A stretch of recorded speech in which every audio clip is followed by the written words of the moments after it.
Zero time सानम को गे दौड़ हत्यार मिथाव सगुन दाराम नेल लगे बुन तेहेना बढ़ती खबर को दिसोमरेन union home minister Amit Shah तेहेन तेलंगाना रे इंटीग्रेशन डे बाबते मिटन कमी होरा रे सेलेद लेन ताहेना और ओना इदी काते AIMIM पार्टी रेन मुखिया आसादुद्दीन वाइसी लई केदाय जे नोआ कमी होरा दो सरकाराग काना मेनखा नोआ इदी काते अमित शाह राज आरियादा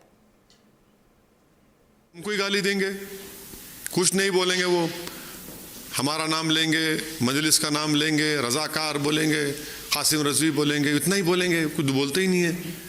भाई आप इसको इंटीग्रेशन डे के तौर पर क्यों नहीं मनाना चाहते? मनाइए ना, सबको रखिए, हम भी आते हैं, हमने आने तैयार थे।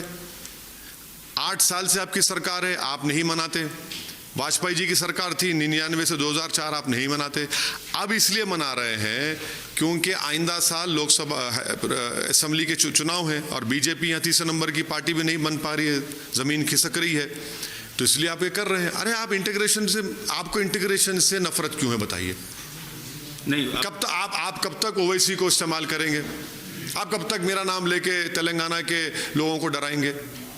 तेलंगाना की आवाम तो आपको रिजेक्ट कर चुकी है। तो लिबरेशन डे क्यों नहीं मना? अगर आप इंटीग्रेशन राजगोपालाचारी ने, हम अमित शाह से पूछना चाहते हैं, राजगोपालाचारी का नाम सुने होंगे, वो काफी काबिल आदमी है, राजगोपालाचारी का नाम जानते होंगे। राजगोपालाचारी ने कहा कि इस दिन थैंक्स गिविंग डे मनाइए आप।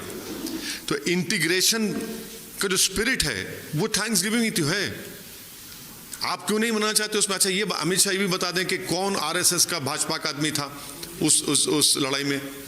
और हैदराबाद में निजाम की सरकार जरूर थी, मगर